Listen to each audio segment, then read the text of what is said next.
आप कभी नहीं डरें गार्डनिंग में स्पेशली, क्योंकि हद से हद क्या होगा, हद से हद क्या हो जाएगा। वैसे तो हम नहीं चाहेंगे कि कभी भी किसी का प्लांट डेड हो जाए किसी एक्सपेरिमेंट की वजह से, लेकिन कई बार एक्सपेरिमेंट मैजिकल होते हैं, तो आपको ट्राई तो करनी पड़ेगी, है ना। और ऑर्गेनिक जो फार्मिंग है वो करनी, कहते हैं कि हम ऑर्गेनिक खाना खाना चाहते हैं, पर ये ईजी नहीं है। इस साल मैं आपको एक मज़े की बात बताना चाहती हूँ। मैंने थ्रू आउट ईयर मैंने कोई भी कंपोस्ट को परचेज़ नहीं किया। मैंने एक चैलेंज लिया था कि मैं इस बार ऑर्गेनिक तरीके से मेरे पूरे पौधों की देखभाल करूँगी। हेलो एवरीवन, मैं हूँ आपकी host Rekha, Hisar city from Haryana. आज हमारे इंट्रोडक्शन का शायद ही पहला ब्लॉग है आप लोगों के साथ। यहाँ का क्लाइमेट फेमस है कि ये विंटर में बहुत ज़्यादा ठंड होती है यहाँ पर, और समर में बहुत ज़्यादा गर्मी होती है। समर में 49 डिग्री को क्रॉस कर जाता है, और विंटर में यहाँ की बहुत बहुत टफ होती है। लेकिन उसमें पौधों को बचाना और उनकी केयर करना, ये बड़ा बिग चैलेंज हो जाता है हमारे लिए। लेकिन फिर भी वो अपनी ट्राई करते हैं, और ट्राई करते हैं कि हम बेस्ट वे निकालें पौधों को सुरक्षित रखने का। आज हम बात करते हैं हमारा होली प्लांट, जो कि एक चैलेंज बन जाता है विंटर में। इसकी केयर कैसे की जाए, वो प्लांट है तुलसी का प्लांट। आप और मैं मिलकर बात करते हैं आज उसी प्लांट के बारे में। कम देखते मंजरी हम इसको निकाल देंगे, क्योंकि ये इसकी जो ग्रोथ में है ये रुकावट बन जाती है, और फिर विंटर में इसको सारी ताकत इसको संभालने में लगाने में लग जाती है। क्योंकि जब भी प्लांट किसी सीड पर आ जाता है ना, तो सीड बनाना उसके लिए बड़ा इम्पॉर्टेंट पार्ट हो जाता है। सारी की सारी एनर्जी प्लांट जो है सीड में कन्वर्ट करने में लगा देता है। हम इनकी मंजरियों को सब निकालेंगे, और उसके बाद हम इसमें एक डीप जो हम जड़ों में इसके हम करीब से देखते हैं, हम इसकी गुडाई करेंगे। और गुडाई करने के बाद हम इसमें जो मोस्ट इम्पॉर्टेंट पार्ट है, हम इसमें एक सरसों की खली का मिक्सचर बनाकर उसको 3-4 डेज़ के लिए हम उसको पानी में डिप करेंगे। डिप करने के बाद हम उसको 1:1 सरसों की खली की, और 3 जो पार्ट है हम उसका वाटर का। उसकी जो कंसिस्टेंसी है बहुत पतली होनी चाहिए, बहुत थिन होनी चाहिए। उसका जो कलर है बिल्कुल मड्डी नहीं होना चाहिए। उस पानी को हम इसके अंदर डालेंगे, और उसके बाद ही हम ऐसी केयर के बाद ही हम तुलसी की सेफ्टी कर सकते हैं। और ये 2 तुलसियाँ एक ही पॉट में लगाई गई हैं, रामा और श्यामा। मुझे किसी ने कहा था कि ये स्पिरिचुअल जो वे है उससे बहुत अच्छा होता है, तो मैंने एक पॉट में इन दोनों को कंबाइन करके लगाया है। हम इंडियन हैं, तो हम इंडियंस तो इन बातों पे बिलीव करते ही हैं, और अगर कोई बात अच्छी लगती है और उसमें कोई बुराई नहीं है तो उसको फॉलो भी कर लेना चाहिए मेरे हिसाब से। तो उसके बाद हम आज बात करते हैं एक नेक्स्ट प्लांट जो है कि लेमन ट्री। लेमन ट्री के बारे में हम थोड़ी सी बात डिस्कस करेंगे। कम देखते हैं, ये हमारा लेमन का ट्री है।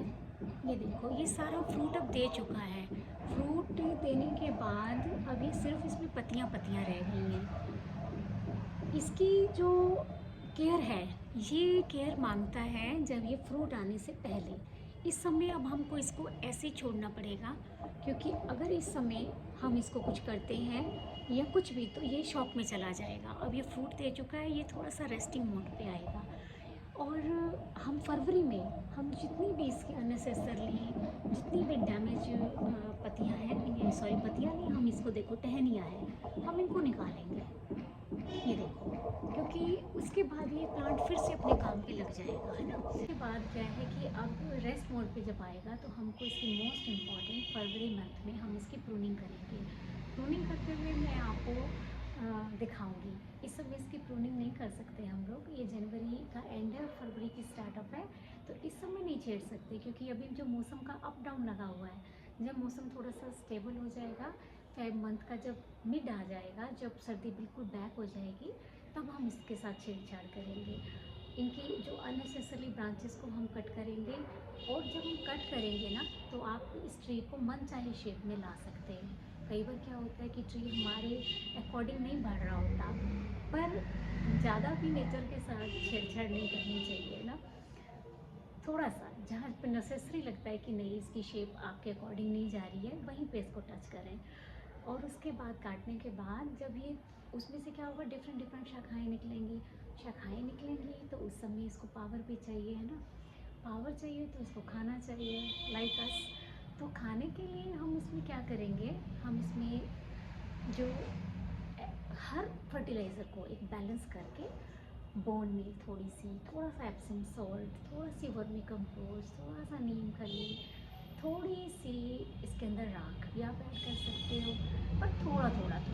इससे क्या होगा कि इसमें सब हर तरह की जो है खुराक चली जाएगी और उसके बाद ये फिर से रेडी हो जाएगा नेक्स्ट ब्लूमिंग के लिए। प्लांट्स के अकॉर्डिंग अगर हम केयर करेंगे ना प्लांट्स की, ये नहीं कि हम जो भी चीज़ डाल रहे हैं किसी और प्लांट में डाल रहे हैं तो हम कहेंगे चलो चलो इसको लेमन में भी डाल देते हैं। नहीं, ऐसा नहीं करना।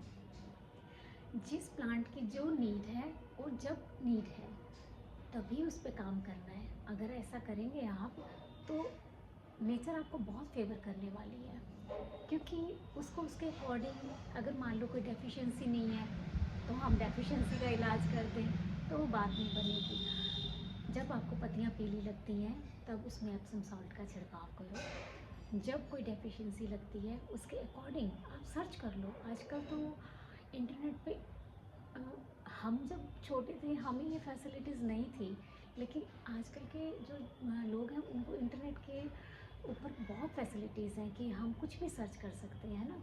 तो आप सर्च करके उसके अकॉर्डिंग प्लांट की केयर करो तो उससे आपको रिज़ल्ट बहुत अच्छे मिलने वाले हैं। और थर्ड वन मैं आज आपको दिखाती हूँ, एक बड़ा मैजिकल एक्सपीरियंस हुआ मेरे साथ, उसके बारे में बात करते हैं। मैं 3 गुलाब लेके आई थी और वो बहुत छोटे छोटे थे, वो अभी फूल देने की कंडीशन में भी नहीं थे। तो फिर मैंने उसके ऊपर जो किया उसके बारे में डिस्कस करते हैं। एक्सपीरियंसेस से आप कभी नहीं डरें गार्डनिंग में स्पेशली, क्योंकि हद से हद क्या होगा, हद से हद क्या हो जाएगा। वैसे तो हम नहीं चाहेंगे कि कभी भी किसी का प्लांट डेड हो जाए किसी एक्सपेरिमेंट की वजह से, लेकिन कई बार एक्सपेरिमेंट मैजिकल होते हैं तो आपको ट्राई तो करनी पड़ेगी, है ना। और ऑर्गेनिक जो फार्मिंग है वो करनी, कहते हैं कि हम ऑर्गेनिक खाना खाना चाहते हैं बस, पर ये इजी नहीं है। इस साल मैं आपको एक मज़े की बात बताना चाहती हूँ। मैंने थ्रू आउट ईयर मैंने कोई भी कंपोस्ट को परचेज़ नहीं किया। मैंने एक चैलेंज लिया था कि मैं इस बार ऑर्गेनिक तरीके से मैं पूरे पौधों की देखभाल करूँगी। किसी भी खाद का प्रयोग हम करते हैं एज ए एक्सपेरिमेंट, लेकिन वो मैजिक की तरह काम करते हैं। ये गुलाब जो था वो बहुत अच्छा रिस्पॉन्स दे नहीं रहा था, मैं लेकर आई इसे मार्केट से। तो अब मैंने सोचा कि ये सीज़न तो इसमें फ्लावर भी नहीं आएंगे, तो सब मज़ा ख़राब हो गया, गार्डन तो बिना गुलाब के अधूरा है। तो मैंने क्या किया कि मैंने जो थी वुड ऐश जो होती है जिसको हम राख भी कहते हैं, मैंने इसकी गोडी की प्रॉपरली और मैंने नीचे बिछाई इसमें वुड ऐश, और उसके ऊपर मैंने बस जस्ट मैंने थोड़ा सा जो मैंने अपना फ्रूट्स के छिलकों वाला पानी था वो मैंने बना के रखा हुआ था, तो मैंने वो दे दिया। देने के बाद आप सोच भी नहीं सकते जो मैजिक हुआ। आई थिंक 3 या 4 डेज़ के बाद ही उसमें क्या हुआ कि मैंने देखा कि छोटी छोटी बर्ड्स बननी स्टार्ट हो गई हैं। मेरे लिए ये बहुत हैरत की बात थी, क्योंकि वो जो प्लांट था वो बहुत अच्छी पोजीशन में था नहीं, सर्वाइवल मोड पे भी नहीं था। कई बार हम नर्सरी से प्लांट लाते हैं तो उसके बाद वो इस पोजीशन में आ जाते हैं। तो ये मेरे लिए एक बहुत मैजिकल एक्सपीरियंस था, तो मैंने सोचा कि मैं आप लोगों के साथ शेयर करूँ इस चीज़ को। और उसके बाद मेरे कश्मीरी गुलाब में भी बर्ड्स आनी स्टार्ट हो गई, मेरे दूसरे गुलाब में भी बर्ड्स आनी स्टार्ट हो गई। तो ये कुछ चीज़ें हैं, कई बार गार्डनिंग में ना कुछ एक्सपीरियंस नए होते हैं लेकिन वो बहुत अच्छे चले जाते हैं।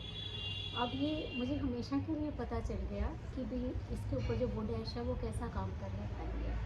नेक्स्ट वीडियो में आपके साथ हम शेयर करेंगे कुछ ऐसे एंजाइम जो हमने पौधों में स्प्रे करने के लिए बना के रखे हुए हैं।